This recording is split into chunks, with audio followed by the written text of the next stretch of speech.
Transcription number 184, speed 100 words per minute. Start.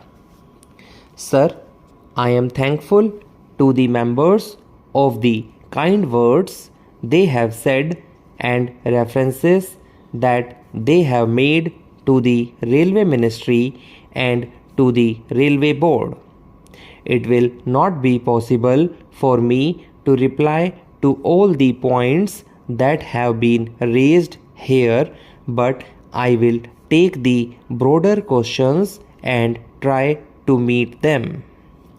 The budget has been appreciated that financially it is a sound budget.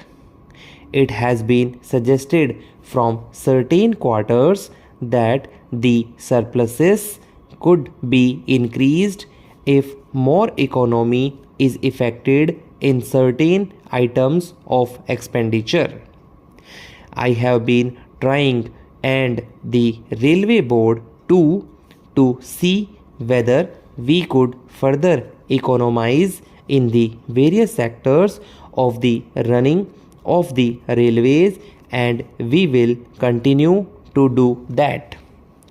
It has been appreciated by the whole House that the importance of the transport capacity of the country cannot be overemphasized.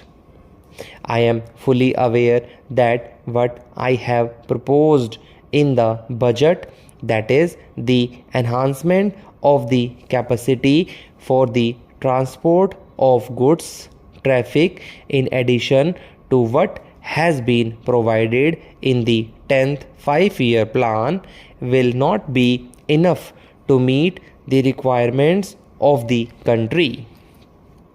It is not that we are not aware of that, but we have at the present moment to try to increase the capacity only according to the resources that may be available to us.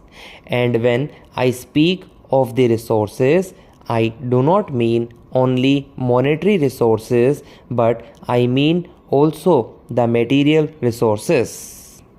As I have said, I am not going into details. Of course, it is a very relevant point that has been raised by Dr. Kunjuru, but I am not going into all these details. All that I say is that even this enhanced capacity will not be sufficient, and the railways will not be in a position to meet all the requirements of the country in the matter of transportation of goods traffic. And I was saying that when we were thinking of resources, we had to keep in view not only the monetary resources but the material resources also. We have never made it a secret that we are in a very tight corner as regards steel, cement and timber. My honorable friend Dr. Kunjuru asked what we were going to do about that, and some honorable members asked whether we cannot think of alternative materials.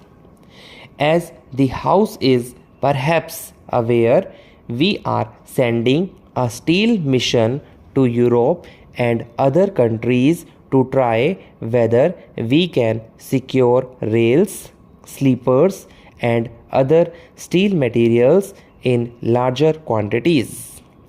We are also trying to use more and more wooden sleepers in place of steel sleepers. But there is shortage of wooden sleepers also. Then we are thinking of using concrete sleepers in some of our yards. So we are always trying to replace the materials that are in short supply by the materials which may be in somewhat easier position. But what I want to emphasize is this, that taking into account all the developments in the country, we are quite conscious of the fact that even this increased capacity for transportation of goods traffic will not be sufficient to meet the requirements of the country. Of course, we are concentrating on the important basic materials like coal, iron and steel, cement and food grains, but I am afraid that we will not be in a position to create capacity which will be sufficient for the general merchandise. That was ignored even in the 8th plan.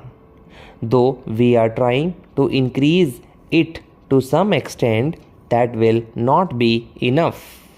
So it comes to this, that the railway minister will approach the planning commission again, argue with them and try to impress upon them the necessity of creating additional capacity for the railways, and if we are fortunate to secure some additional allotment from them, we will try our best with our advisors and officers to create additional capacity with the resources available.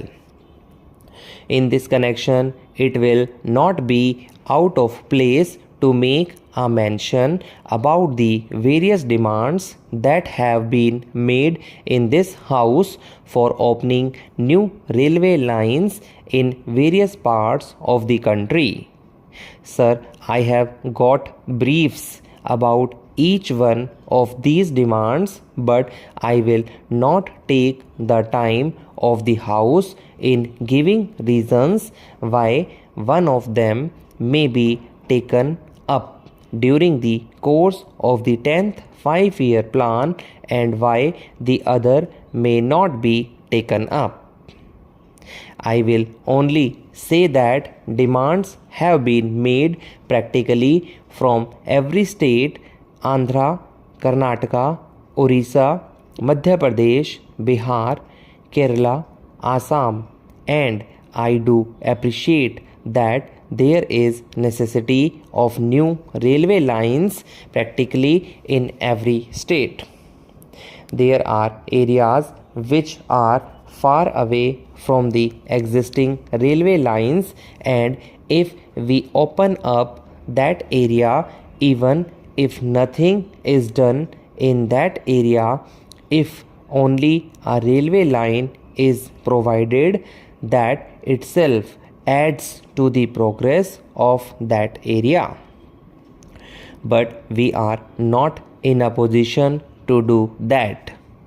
The attitude of the Congress was that once having gone to the electorate and the electorate having given a decision that they were not to elect them in a majority, they did not want to form a ministry with any other party, but would rather like to act as a constitutional opposition. That was the stand taken. Therefore, there was no likelihood of any combination by any method whatsoever to have any party which could have a working majority. Accordingly, in his report dated March 8, 2005, the governor stated that it was not possible for a representative government to come into existence as a result of the elections to the state assembly, and recommended to the president to issue a proclamation under Article 356 of the Constitution. After a careful consideration of all the facts, it was decided that the Vice President discharging the functions of the President should be advised to revoke the proclamation dated September 10, 2004.